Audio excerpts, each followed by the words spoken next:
Good morning, everyone. With a little late, but no worries at all. And it's a Brazilian time.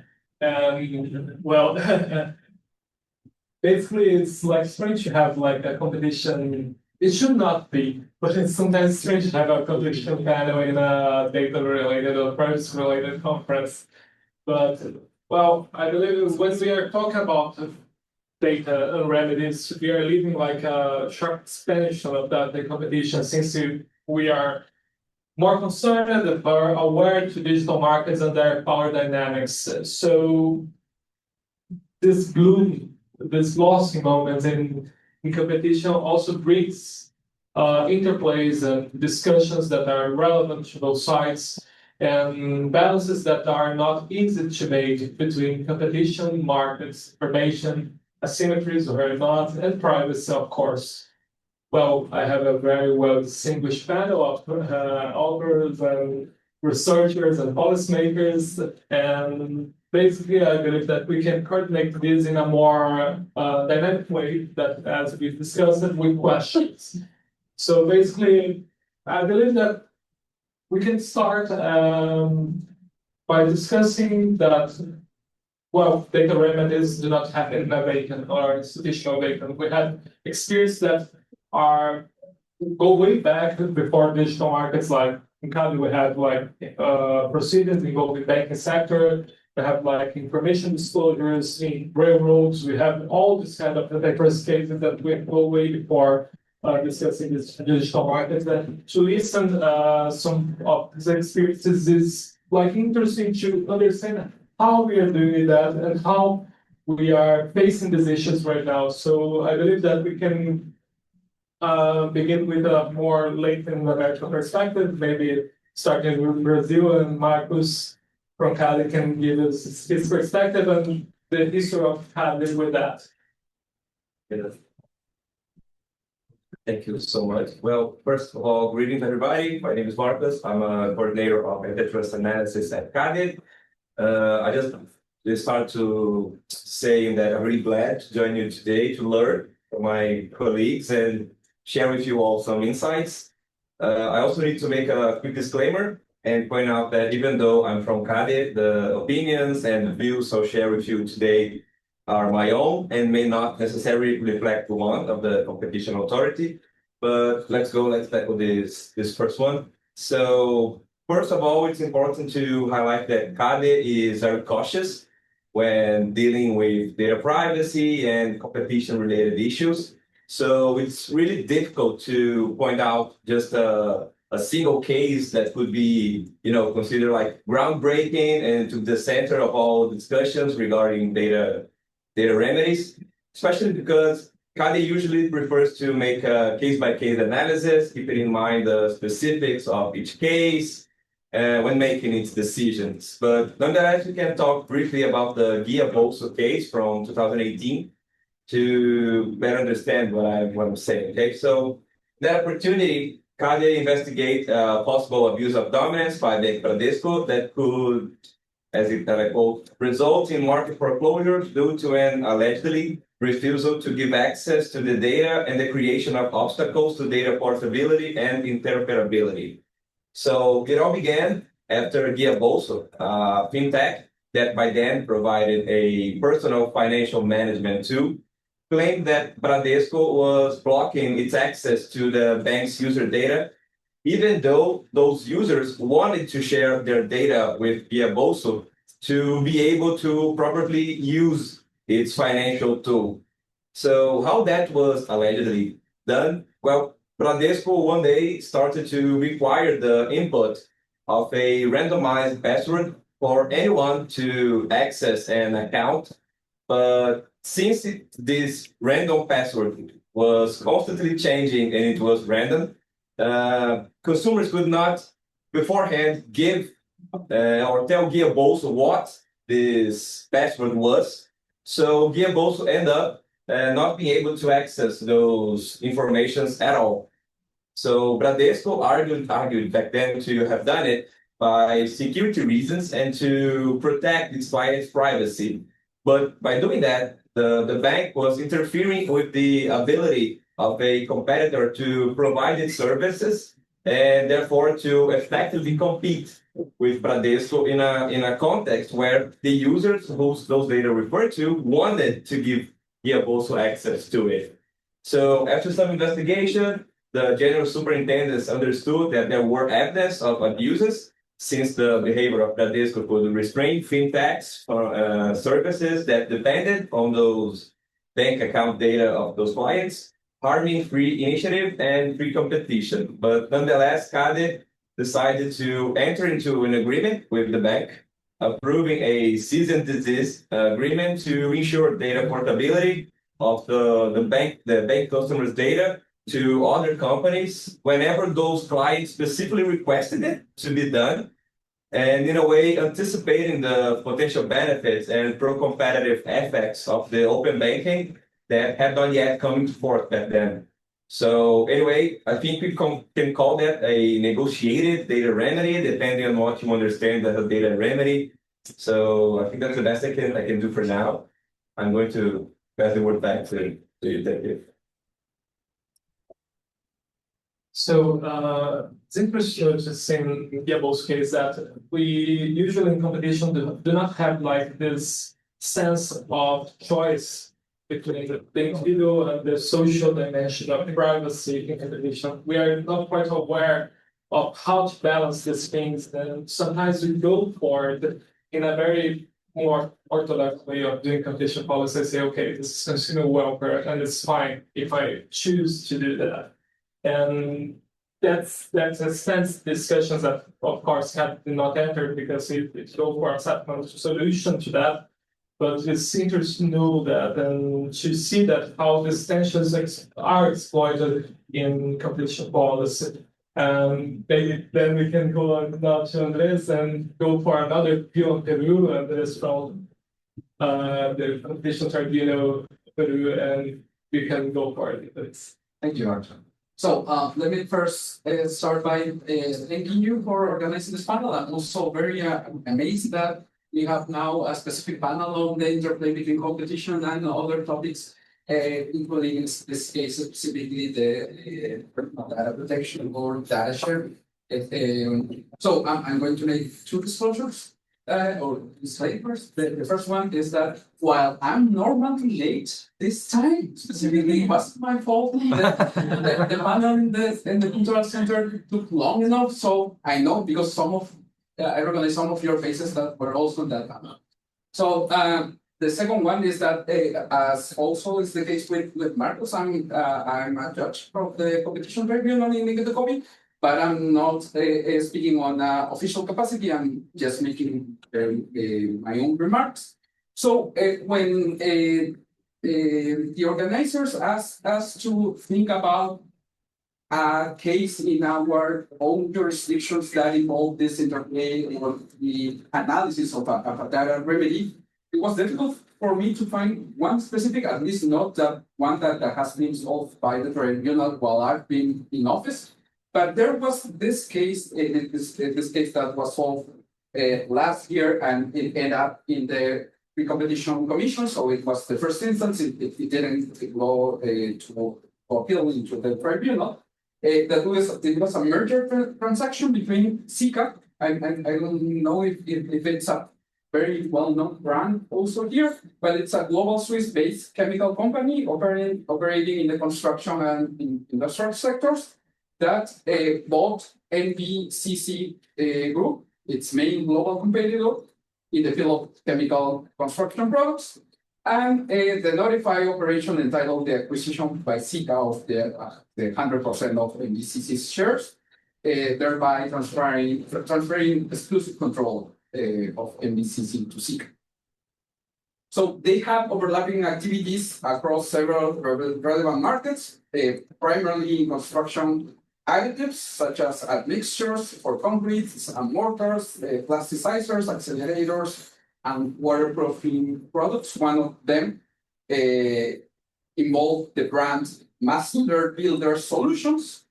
And one of the commitments that was settled and that allowed for Indecopy to clear the deal was the divestiture of this brand, including not only the brand, but technical knowledge, customer and supplier contracts, commercial data, and distribution networks in Peru. So the commission included this obligation regarding the transfer of that commercial and business information to the buying party that wasn't known at that time. So SICA had to commit to provide all historical data relating to customers, pricing policies, supply terms, sales volumes, technical assistance, and any other data that was necessary for the continuation of the commercial activities involved in that brand. So this was a critical obligation because obviously it ensured that the purchaser of the invested assets could effectively compete with SICA post-transaction and for them to rely on the same commercial intelligence and relationships previously developed by MPCC. So there wasn't that much of a discussion because it was in the context of a merger control procedure, so it's not adversary in a way that you could have somebody complaining about the personal information, the business information that related to clients and commercial relationships of that brand could be affected by this voluntarily disclosure to another company, but without the consent of the data subjects. So we in the copy didn't have the opportunity to actually deal with possible conflicting goals between personal data protection and competition law. But as I will mention or address in another round of conversations, I would tend to think that at least in the competition law landscape, the concern about individual rights or from data subjects have not been taken quite into account.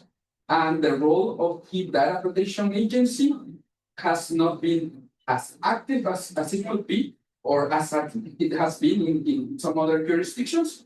And it has also to do with some features of the institutional arrangement, where is in the executive branch is located the data protection agency in Peru, and what its mandate in relation to other institutions such as the commission.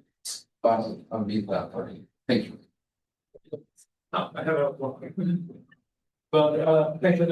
This kind of provision on merger fees in actually very common, right? You have like things like telephone when you have shared information on assured this data set within the merger pack, right? It's important that we usually don't explore that, and sometimes it's not even personal data that we go for this kind of discussion, but merger cases have become a major source of data-related remedies or transparency or disclosure at least. But to talk about all the major merger cases, maybe we can go for Google Fitbit and Cecilia can jump into some of the discussions in the global north. Sure. Is it working? Okay. So hi everyone, I'm very happy to be here. And I want to particularly thank Nicolo, who is sitting there, for organizing a lot of sessions and a lot of things and inviting me to this event. It's my first time at this conference. And as a disclosure, I'm not in the public sector, but I am an economist, which means that I see things perhaps from a different lens, that I think it's complementary to your legal focus. And more than thinking of a specific case, because I don't come from any public authority, I wanna, and I do a lot of research on corporate power.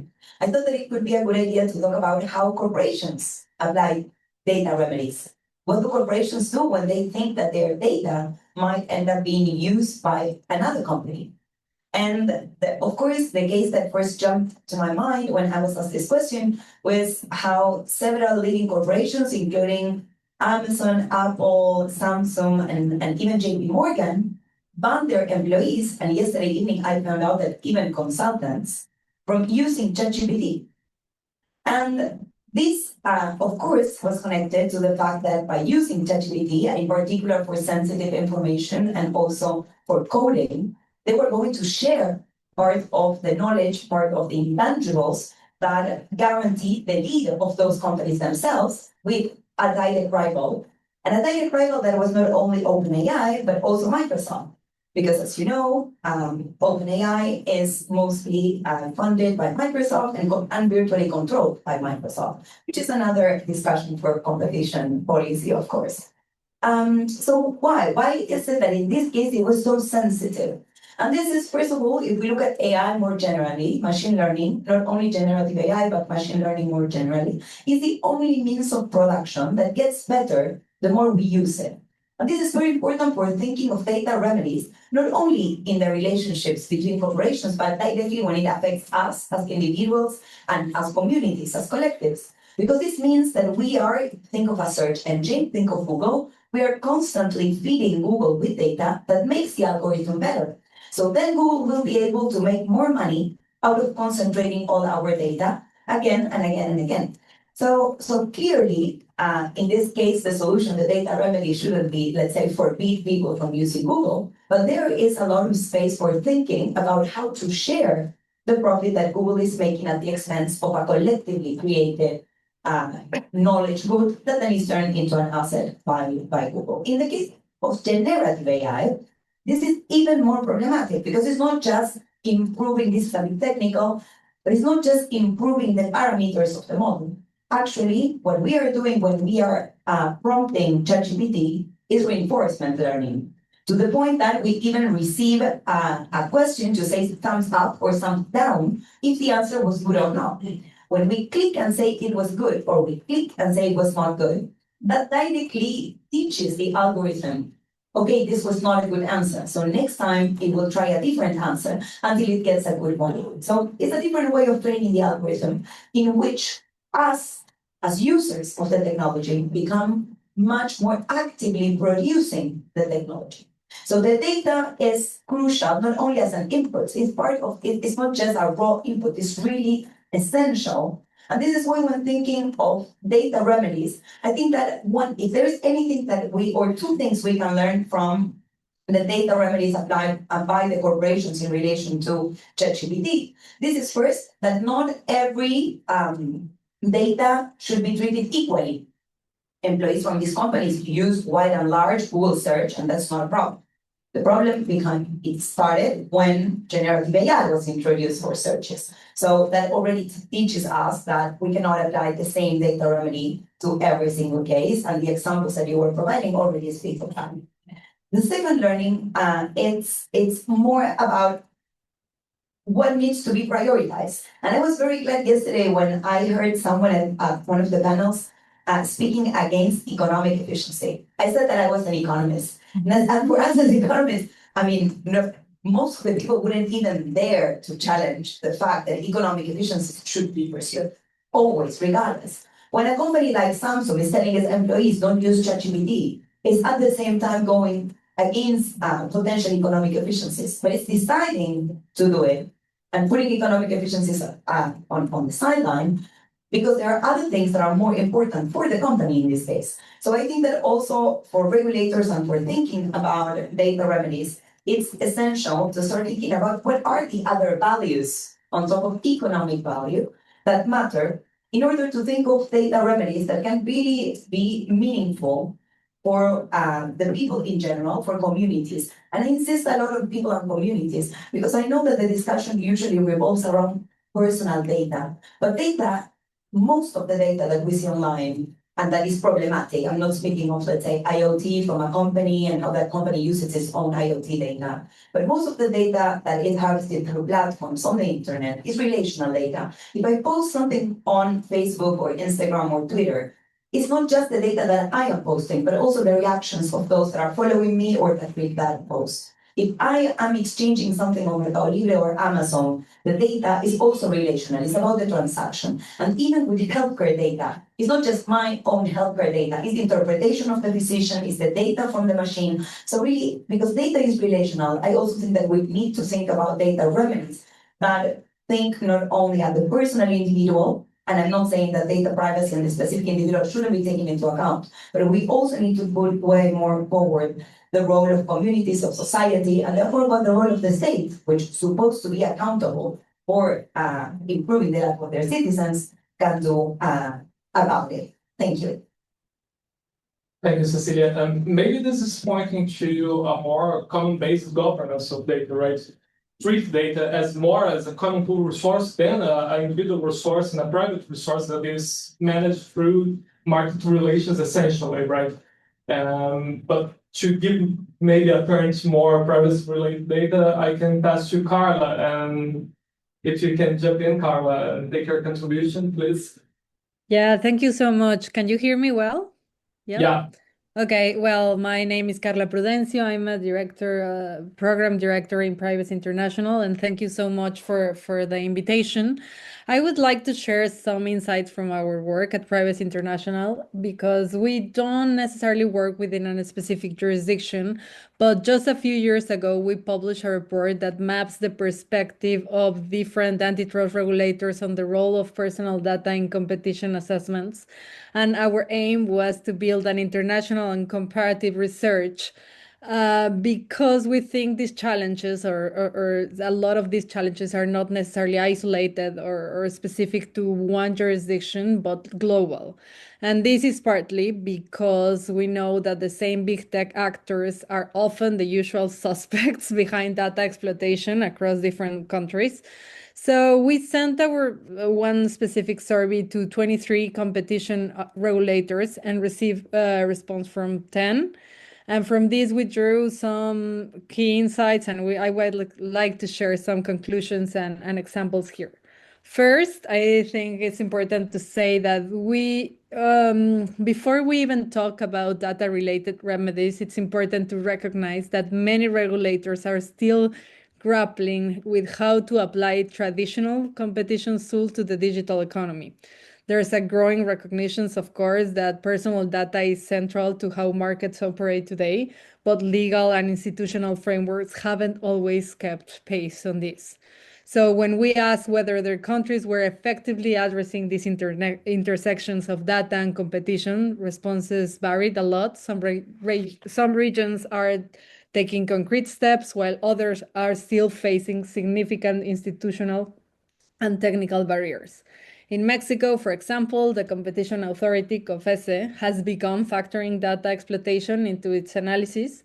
One notable case was its decision to block Walmart's acquisition of Corner Shop in 2018.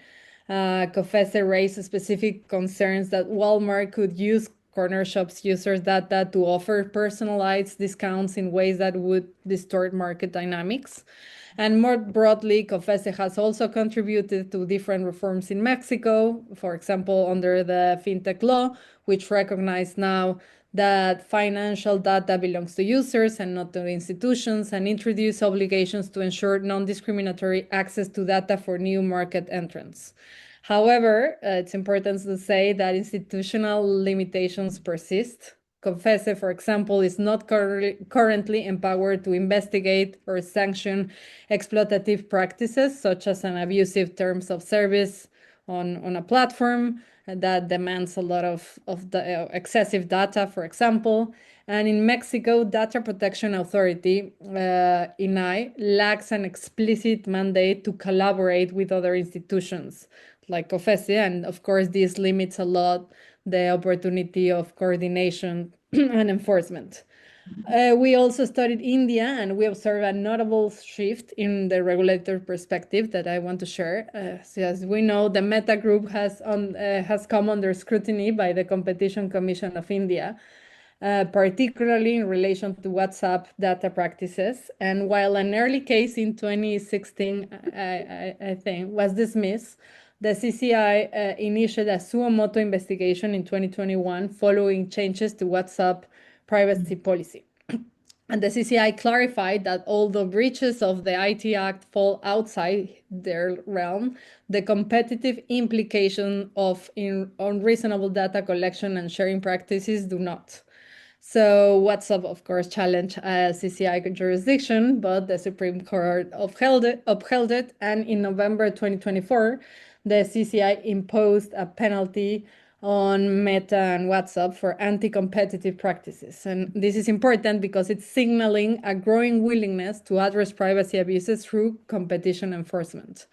In Colombia, data protection is also has been directly integrating competition data into competition remedies during the proposed new co-merger, where three major banks aim to launch a digital identity platform.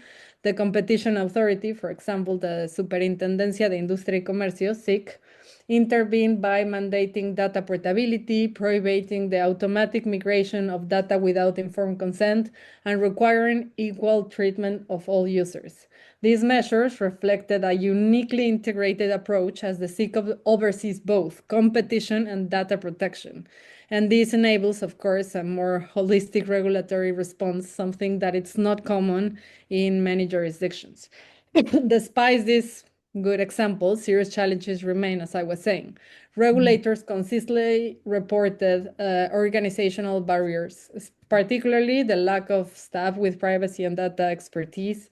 Also, many question whether current institutional structure are fit for purpose, especially given the level of interagency coordination that digital markets require now. And they also said they have a lot of technical hurdles. Regulators struggle to understand what kind of data are being collected, how the data is processed, who controls it, and whether similar data sets are accessible, for example, to other market players. Questions that, of course, are fundamental to any competition assessment in data-intensive markets. So, thank you. Thank you, Carla. It's interesting to notice that capacity building limitation, right? That many global soft jurisdictions face, and then Brazil too. And even on how to prioritize cases when you have to deal with both, sometimes digital markets and traditional markets cases in this kind of jurisdiction. But maybe to give a last view on Brazil and data privacy, Natasha, if you want to jump in. Hi, everyone.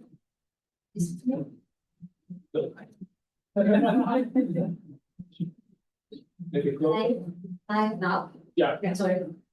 Good morning. I'm here on behalf of Data Privacy Brazil as civil society. And I'm really glad to be here because I think civil society is not very listening in competition discussions. So it's really important to listen, and here I'm going to be a little critical of kind of lecture. So we had a few cases in Global South involved data remedies, as Marco Vinicius said, GMOs and Remedies are a very important case. But I think I bring a sociology of absence and resistance. And okay, I think we have a case that had missed was Google Fitbit, because I have analyzed it in South Africa and Japan, but not here in Brazil. And civil society made a really nice effort to bring this discussion to CAD. So Brazilian index, Institute of Brazilian Consumer Defense made the representation in CAD, and we mentioned some concerns involved data remedies, but like the use of data in the general search engine supply markets, the use of data in the digital health service markets, and the use of big data in the markets of aligned advertising, service, and technology. This case was analyzed in Japan and the European Commission and South Africa.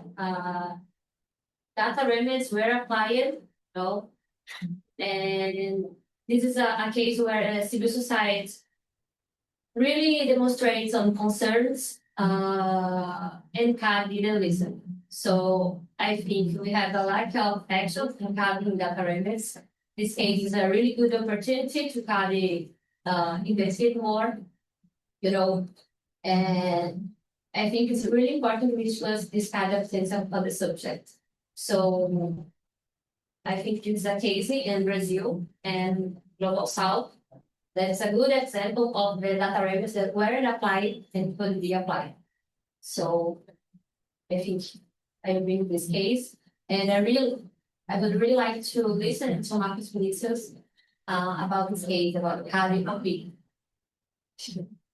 Okay, we can go back to that, and I don't know if your mandate stands to that, but, well, if you want to give an answer, you're free, Marcus, but I don't know, in the end, I believe it works better in this kind of discussion, but, I believe that now we have a clear overview of, limitations that are both on capacity building, I would say theoretical horizons, or even in the way that we approach data.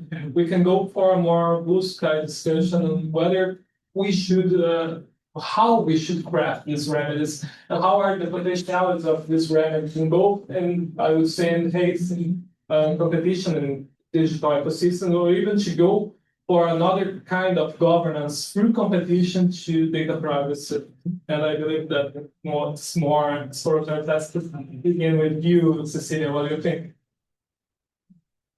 Sure. So I will first say that for like as a highlight, what you were mentioning after my intervention, the idea of data commons, and regulating the digital economy is very, very complex because first of all, there is no one silver bullet. We need to have an ecosystemic approach. And although some solutions in principle may sound ideal, data commons, yes, of course, let's do it. We need to share more knowledge. But then one realizes, okay, if we build data commons, those that already have the largest capabilities to analyze the data will just profit from the fact that we are sharing more data. So I think that we cannot just rely on one solution for everything because it will not work. But this doesn't mean that we should just say, okay, then let's just accept that we cannot have, in a way, more open data. So what could be done? And I see this as a sort of bundle of data remedies. First of all, we need to discuss about what data should be harvested and what data shouldn't be harvested. So in terms of remedies, there are certain data, biometrics data. Why did I have to pass through a facial recognition to enter the flight from Atlanta to Rio? I don't understand it. I have a passport. A person can check that it's me. There's no need to get my face like out there for the airport, for the company that I was flying with, and so on. So really, and think of the impact that this has in the workplace. So I think that certain types of data shouldn't be harvested, and the way of thinking about remedies is being tough, forbidding the harvesting of that data, as companies are tough when they don't want to share their data.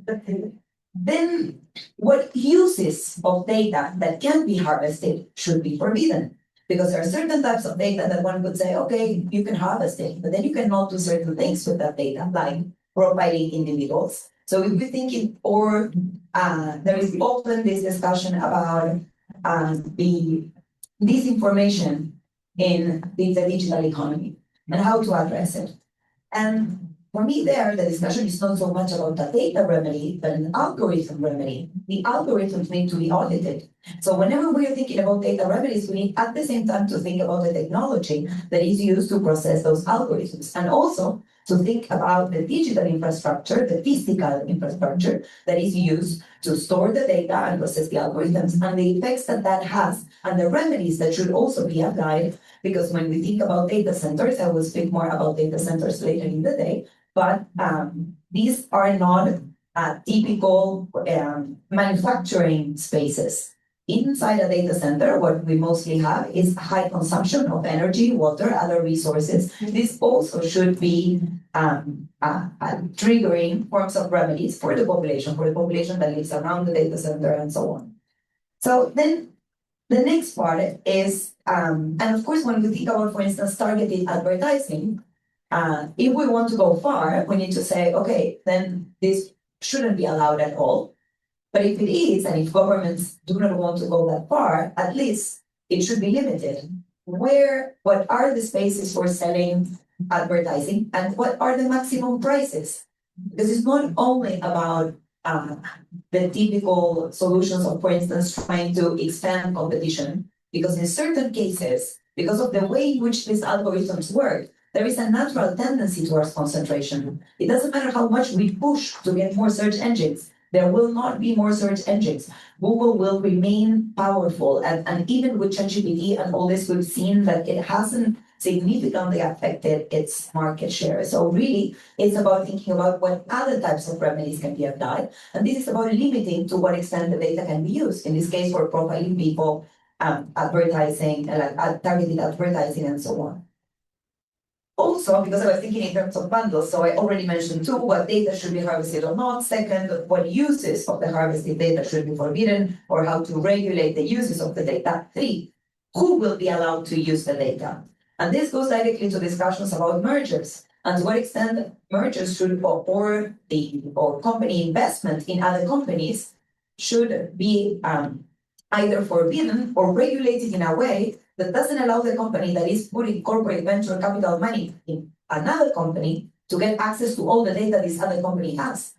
Because then the effect is not only that more concentrated data enables more extraction of value, it's also about the diversity of the data that is connected. Think of why we're constantly forced to always have our Google account active, even if we're doing things that have nothing to do with our Google account. So it's not just about the size of the data set, but also about the diversity of the data set that needs to be controlled. And definitely because of the things that I was saying before, in the bundle of data remedies, we need to include, of course, data portability, and fifth, we need to levy taxes. Taxes will not solve the problem, and just to sell the next session, we will discuss about taxes there, but there is also a space for levying taxes for the appropriation of data.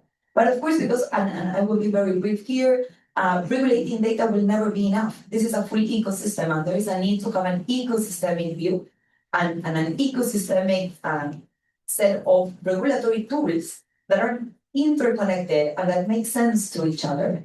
So, and these actually will also address the problem of resources. And instead of thinking of case by cases, I would say, Marcus, I understand that every case to some extent is unique. But if we just look at a case by case analysis, we miss the forest by the tree. We are just leaving aside the fact that more and more, all your cases are connected and are about the same thing. What Carla was mentioning, at the end of the day, the usual suspects are always there. So by collaborating and connecting more and going beyond the data remedies, we're also creating data remedies. And I will expand a bit more later if we have the time. Thank you. Thank you, Cecilia, and thank you for bringing this on, because I believe that always we think maybe of remedies as a way of a limited approach of not doing a tough decision, like banning some kind of data, or even to negotiating a way out for a hard case, and to listen to that, and to even know that remedies have limitations, and data remedies have limitations because of structural features of markets is very interesting. But maybe Marcus can now give this a more institutional perspective to exploratory. Thank you. Is this working? Yeah. Okay. So I believe that some things I'm about to share really matches what Cecilia was talking about.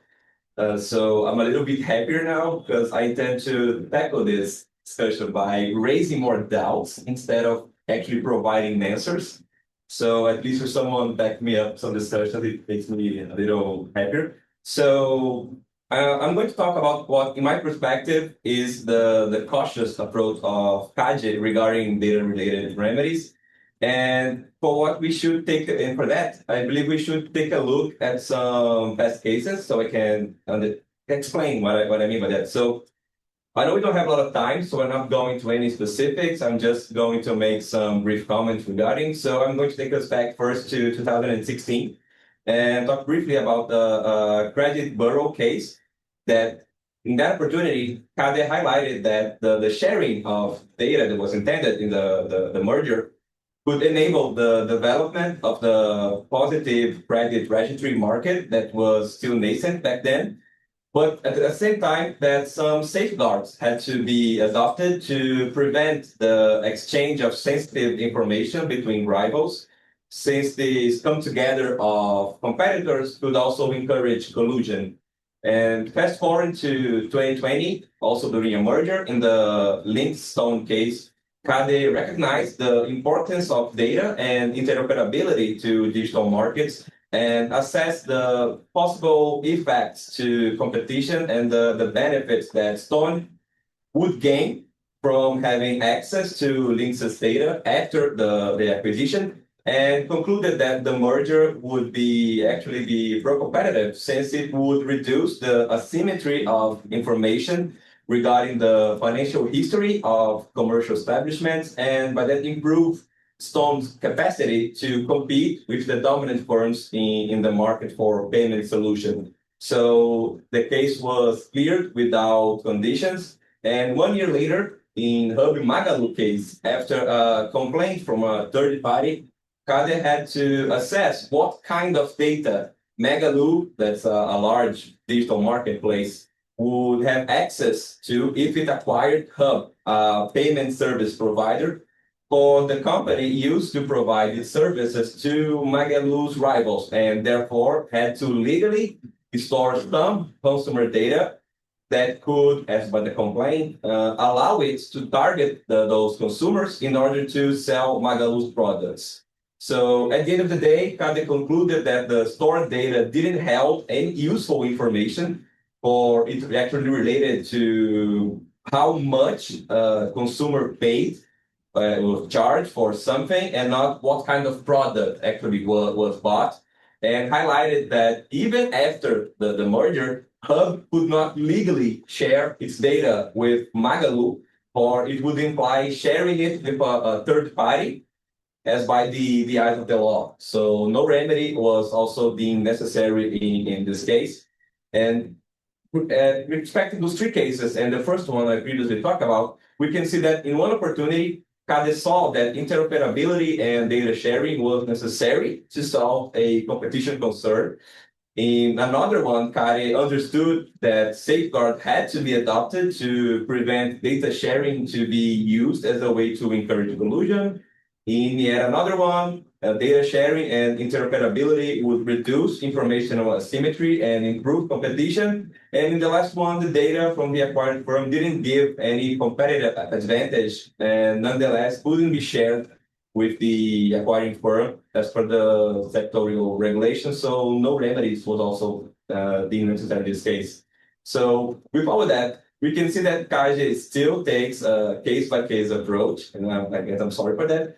But it seems to believe that many data-related remedies, and that's what it connects to what Cecilia just said, such as data sharing, can both improve competition and raise competition concerns, depending on the situation. And at the same time, some data remedies sought to solve competition concern can also raise privacy concerns, as well as some privacy solutions can raise competition concerns. So based on all of that, I really think that data remedies are like a tool-added tool, where a one-size-fits-all is not recommended. So that's why I would not even dare to suggest one or more data remedy that have potential to improve competitiveness and so on, without first taking a look at the specifics of the market, even though people don't usually like sometimes this approach.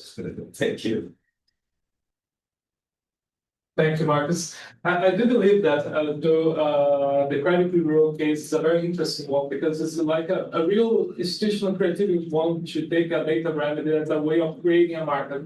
Though the banking sector in Brazil is highly concentrated, and then we can raise other issues about consumer welfare and privacy within the banking sector to say, okay, now we can share data. Banks in Brazil that are three maybe. So, but maybe I can pass now to Andres that has some also comments on interoperability and his experience too in the central bank. Yes, so I'm going to back Marco's approach in a way that seems that there are some experiences in which a widespread general rule of that a remedy might not be the most treated or protective measure.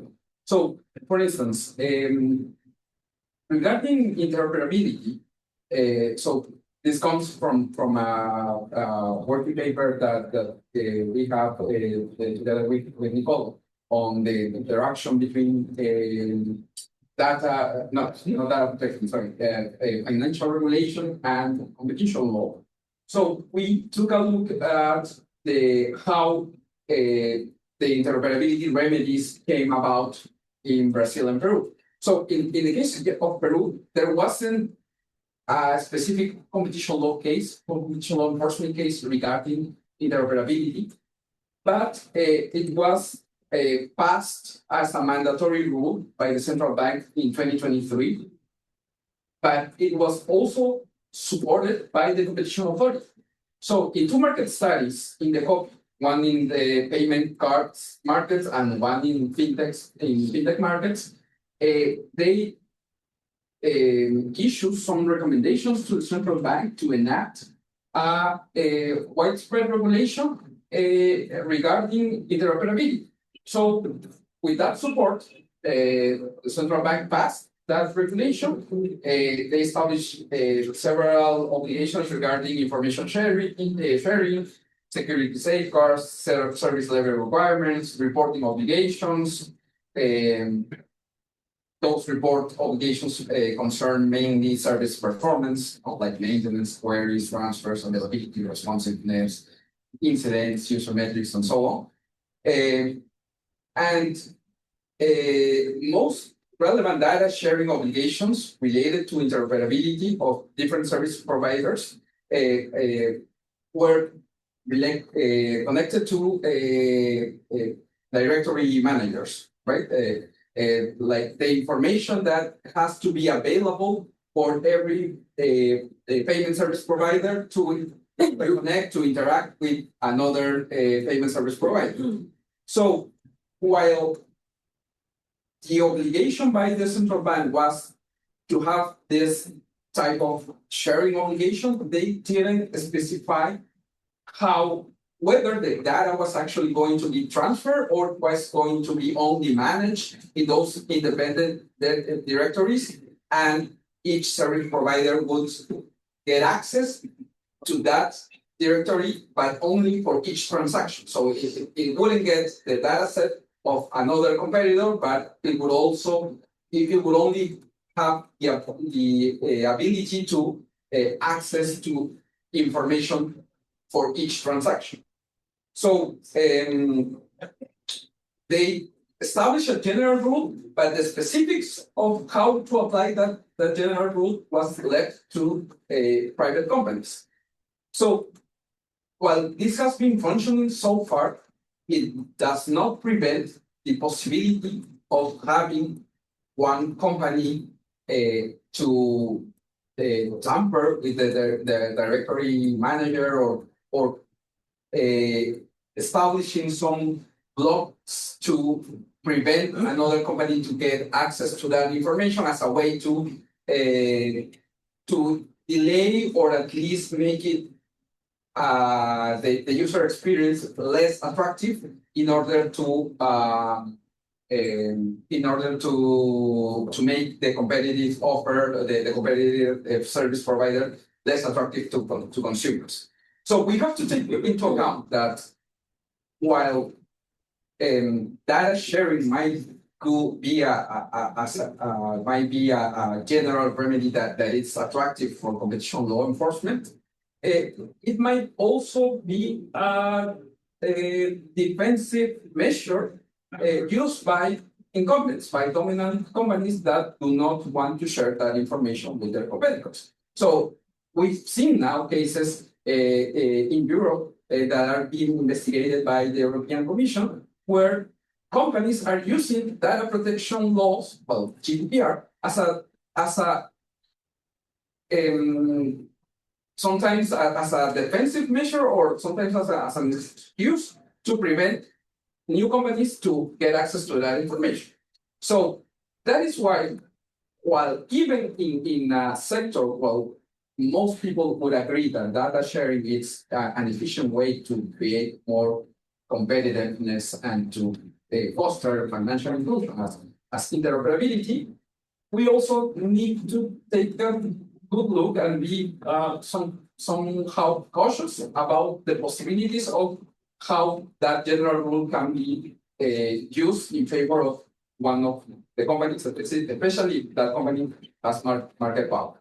And the other consideration that I think needs to be taken into account when deciding whether we should have some general applicable data remedies or deal with a more case by case analysis is that possibly the concerns of data subjects will not be completely addressed or taken into account by competition law enforcement. Not only because it's not normally in their mandate to protect data privacy, but also because there's obviously a representation issue. How to deal with what's the proper threshold of data protection for each case. So we could go for a general rule in which the data protection agency opinion would be like the representative of all data subjects, but I would push back on that idea because probably the standard by data protection authorities are not specifically directed to how to also foster competition in a specific market. The informed consent that we have in data protection laws might not be the proper standard for authorization or for consent regarding competitive controversy between two economic service providers. I remember something, and I'm going to close with that, from the plenary session that really resonated with me. I think it was Anrita who made the point that most of the time, informed consent, it was not fully informed or was not fully a consent. So we need to be a little bit humble, I think, when expecting that data protection regulations actually meet the threshold or the standard of consumer welfare or consumer choice that is normally the guiding light in competition law enforcement. Thank you, Liz. Thank you for this perspective. To take even a more, I'd say, conscious way of doing with interoperability and data. But I see a dialogue here too in a specific case by case basis. But we are focused a lot in competition, maybe to take a look at privacy and actually look at a more privacy perspective. Could be useful and explore this tension. Maybe Carla, if you can jump in and give your view. Yeah, thank you very much. And I will contribute to the confusion and not answering exactly about that remedies. And I think what Cecilia was saying is really important to start like looking at the forest in terms of, and that's why in the first answer I was talking about a lot about like cooperation between institutions, which I think it's something really important. We cannot understand these problems or address these issues without understanding the whole framework of what is happening and the different tools that we want to take. So I think before we jump straight to remedies, we need to take always a step back and reconsider how we define the problem itself. In Privacy International, we think that traditional competition frameworks often fell short in today's data-driven digital markets, especially when it comes to promoting, for example, local innovation or inclusion in the global majority. We need to understand that new phenomena are emerging always, and that requires us to update our analytical lens or frameworks. And for example, in Privacy International, we've been thinking a lot about vertical integrations in the tech sector and in the telecom sector. And we are thinking that these are creating complex challenges that often fall outside the scope of traditional competition analysis. These mergers may not raise red flags on their older frameworks, but once you factor in control over data, infrastructure, different services, the risks become very clear. Exclusion of competitors is one, market distortions, growing dependency on dominant players, and a shrinking space for local innovation and context-specific solutions. Let's take the case of big tech companies in expanding into connectivity markets. Companies like Google or Meta or SpaceX investing heavily in network infrastructure, often through long-term agreements with telecom providers. These are vertical integrations, and this means that they are not just providing content services, but they are also aiming to control the pipes through which those services flow. Why does this matter? Because companies that control infrastructure can also influence service delivery and erect barriers for new competitors, operate in regulatory gray zones, exploiting some oversight gaps, expand dominance in markets with little or no competition, for example, the market of fiber optics, and use surveillance technologies to monitor traffic and repurpose data elsewhere in the value chain. This presents a complex issue, and I wanted to put this as examples because while traditional frameworks might treat these as separate markets, one is the market of telecom and connectivity, and the other is the market of content delivery. In practice, the integration of infrastructure and service delivery leads to powerful concentrations that need to be addressed in some way with a lot of different tools. And this calls a shift in how we understand and see and design remedies. We need tools that go beyond only structural separation. We should start thinking critically about interoperability for access to data, the ability for local actors to compete meaningfully in this context. All of this, of course, means rethinking how we define and assess market power in these environments. And to get there, I think we need broader regulatory toolbox, a broader regulatory toolbox. And of course, data remedies are part of it, but not the whole solution. In this specific case, for example, a good solution or like part of this toolbox could be strong net neutrality frameworks. And this could be critical to prevent discriminatory practices and ensure an open, competitive digital environment. Ultimately, to promote innovation and exclusion, we think that remedies must do more than restore competition. Sometimes they must actively create the conditions for fair participation, privacy protection, and local innovation. And we understand that this should be done like with cooperation of different agencies and with different tools. So it's impossible to understand what's happening now only through the lens of privacy, data protection, or competition, or even like consumer protection. We need to be able to understand it through different lens and analyze these problems on these different perspectives. Thank you. Thank you, Carla. Thank you for sharing this perspective on synergies, right? On how these relations can be crossed and overlapping in a sense. Maybe to end this second round, Natasha can go for discussion. Well, I'm going to bring some remedies that were applied in South Africa and Japan in the Google Fitbit case.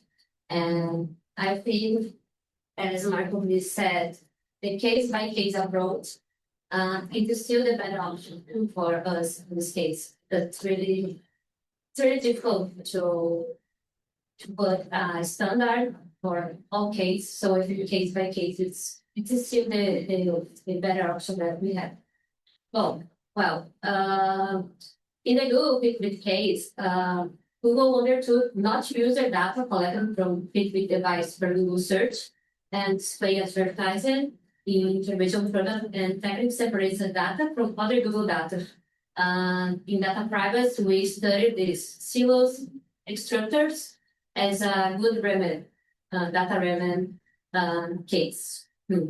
Second, Google asserted that following the acquisition, users would have an executive choice to grant or deny the use of health and wellness data by other Google services. And Third is subject to the user's consent. Google undertook to continue to run third-party service provider access to user health and fitness data via the big web.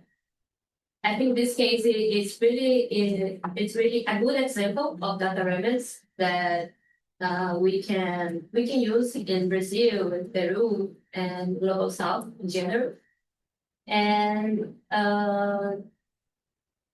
a difficult that we have in data remedy and monitoring this remedies. It's not that easy like other case. But I think the lack of experience in soft level in applying these data remedies cannot be used as a reason to us to not apply more. So more cooperation between CADI and ANPD is necessary.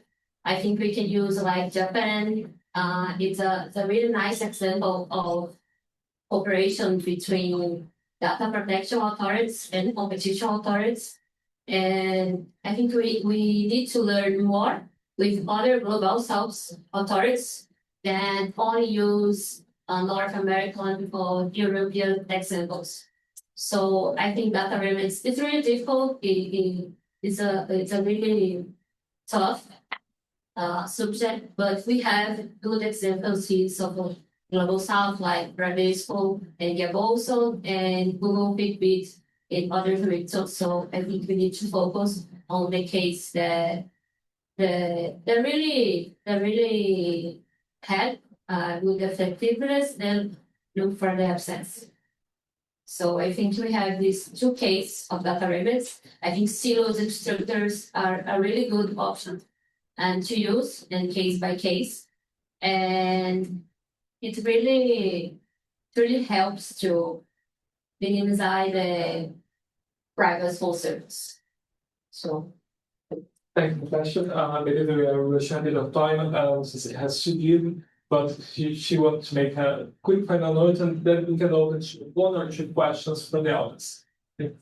So very quick, just in case it was perceived as two opposing views, when some of us call for an ecosystemic view, we're not trying to be anti-context. We do understand completely that the context needs to be adequately scrutinized and analyzed. But the problem is that when you do a case by case, you only look at one market, Marcus. So you're missing all of the things that Carla was mentioning. And more when it comes to digital, but also when it comes to global value chains in general, we see all these interconnections. And if we, from the competition authority perspective, cannot acknowledge this wider unit of analysis, and for each of the cases, you don't see your context as not only that specific market, but the broader unit of analysis, you will be missing part of the picture. And I will give one example, and I'm sorry that I have to give. AI models. So there are new AI models, even DeepSeek recently. So a company from China launched well-performing AI models. There are hundreds of AI models coming from China. That's not the only one. But this one seemed to be perceived as good enough to compete with OpenAI, Anthropic, and so on, which are companies from the US. In principle, one would say from a competition authority perspective, oh, this is great. There will be more competition in AI. But actually, this is only part of the story. There might be more competition at the level of the models, but actually it will, first of all, generate more AI uptake. So more and more organizations using AI. The result of that is that there will be more and more organizations migrating to the cloud, which is basically the only space where AI ultimately is produced, exchanged, and consumed.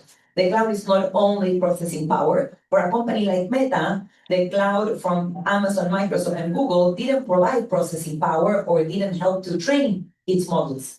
Nonetheless, the cloud is the marketplace where Meta sells its models. So we may think that we have more and more competition because more organizations are producing and selling AI models, but everything is happening more and more in one single space, which is the cloud.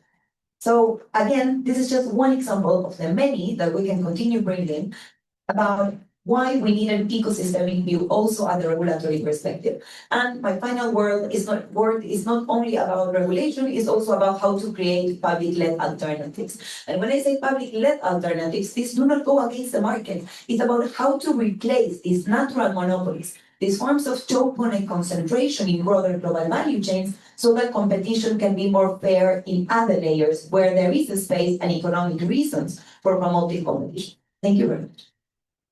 Thank you, Cecilia, and I totally agree with that because even companies themselves present themselves as ecosystems and do this kind of approach should have very business model. Well, just two questions, if I may start with one and then take other from the audience. Well, we talk a lot about mandates, we talk a lot of competence at the end of the day and expertise and capacity building of competition authorities as a tool or a way of establishing better beyond competition values as privacy. I would like to know from you guys how we can create these channels of eventual cooperation with other authorities or even to create mechanisms that are capable of doing, I would say, transversal remedies that are not only competition focused or privacy related, but can balance and actually approach more values within a single remedy. And I believe that we can take another one from the audience and then go for you. Feel free to answer. Morning, everyone. I'm not an antitrust lawyer, but I do take interest in it. But I apologize if there are any technical inconsistencies. My question. I've been reading and hearing a lot about questioning the effectiveness of the consumer welfare standard for antitrust, especially in digital markets. What Carla mentioned about personal operation in data providers. Do you feel that the consumer welfare standard is outdated, or does it need to be updated to our current reality?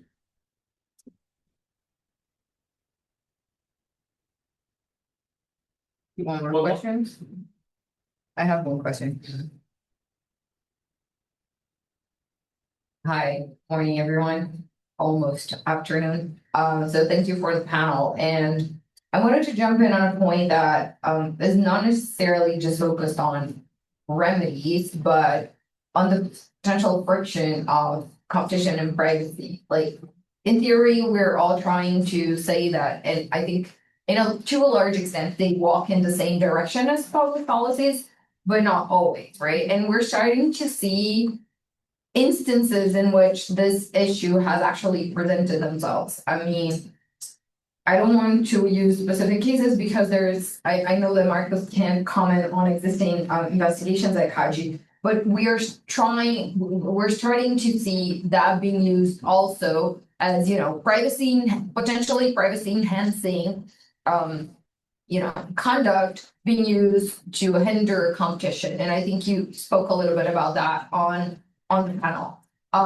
And jumping into the point that Arthur raised on like how authorities are going to cooperate and build strategies to tackling those points, how do you believe that this particular aspect will be tackled, right? Because it may end up that at the end of the day, in some particular cases, something that can be to some instance privacy protected can hinder competition or vice versa. And, it happens in other instances as well with other regulatory efforts, but I wanted to know what you guys think about this particular issue. Thanks. I think also an additional question is related to this. Yeah, just one more and then we jump. Super related. I think Natasha said that the Japanese external regulatory environment has some interesting initiatives in cooperation between DPAs and antitrust authorities. So if you have any examples of how they work, which cases and which were the remedies applied, so it's related to the other questions, just to have some more clarity. Thank you, guys. Thank you. Anyone wants to start here? Let's. Sure. Very amazing questions. So I think that the idea of a silver bullet of how to achieve synergy and reconcile the goals of data protection and competition law enforcement might be difficult. It probably we won't have one single model to address that issue.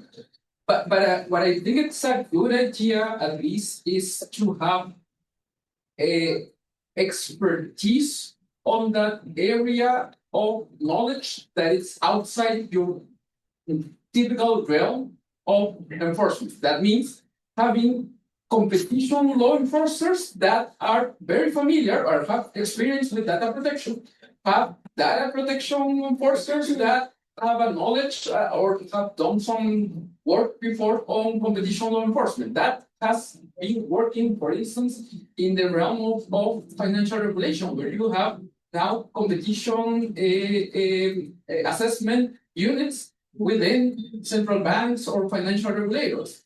And you could also have the same of competition law experts or competition economic or industrial organization economics analysis within those agencies, because at least you could make the good distinction where eventually those roles are not complementary and they are opposable, and you make an informed decision.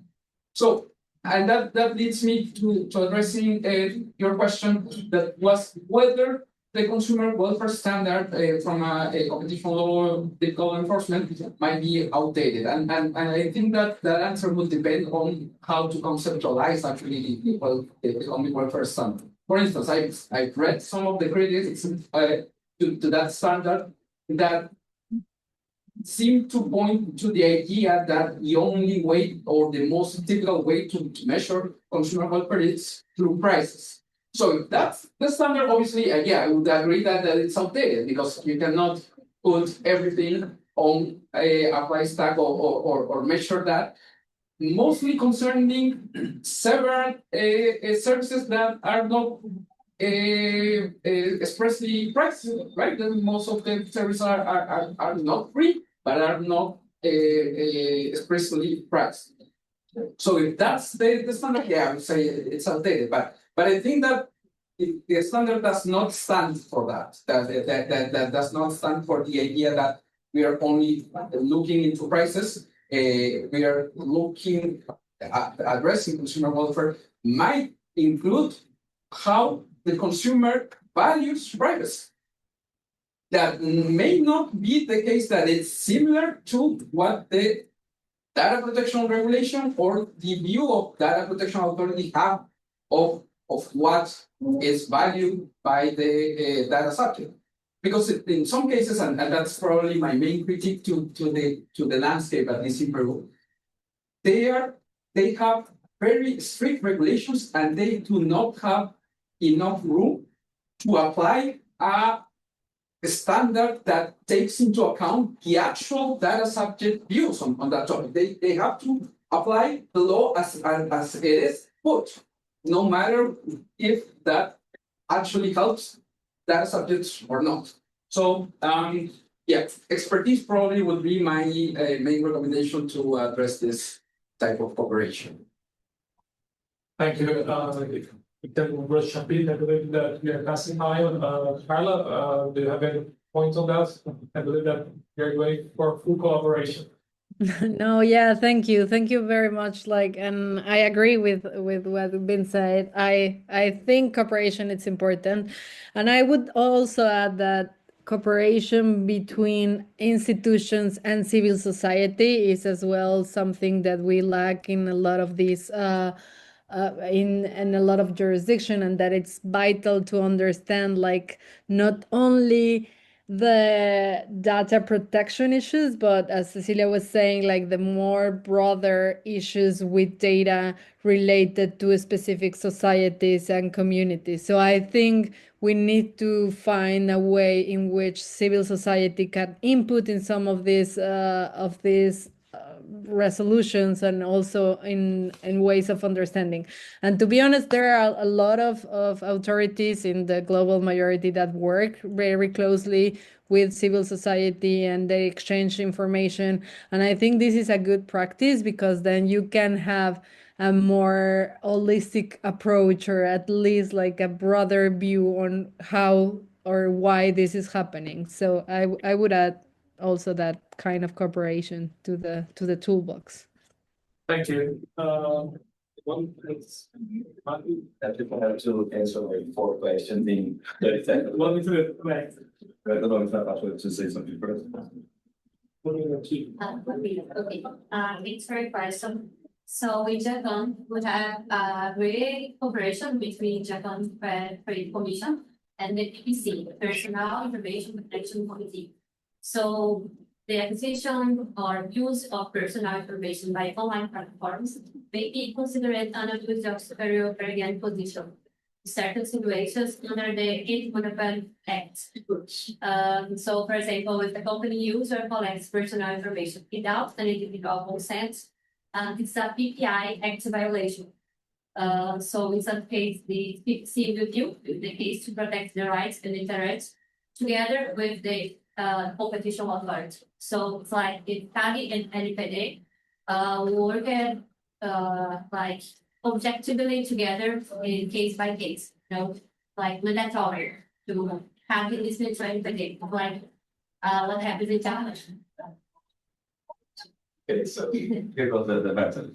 So for the question regarding cooperation, I'd like to highlight that, as Melissa just mentioned, CADE and NPD have a competition agreement, and even though it's not necessary for CADE and other agents to enter into one, both authorities decided to do so to better establish some mechanisms to further improve interinstitutional cooperation. And there has been actually some times where CADE and the NPD really work together in some case. I can recall at least 3 opportunities. I'm not going to that right now.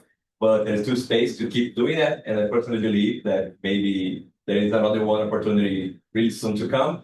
But since the question was how to improve cooperation, I'd like to highlight the recent ongoing activity and mention that CADE has an international project and ongoing studies on data remedy. Our friend Nicolo is actually our external consultant on the matter and will help us map the best practices and existing discussions on data remedies around the globe.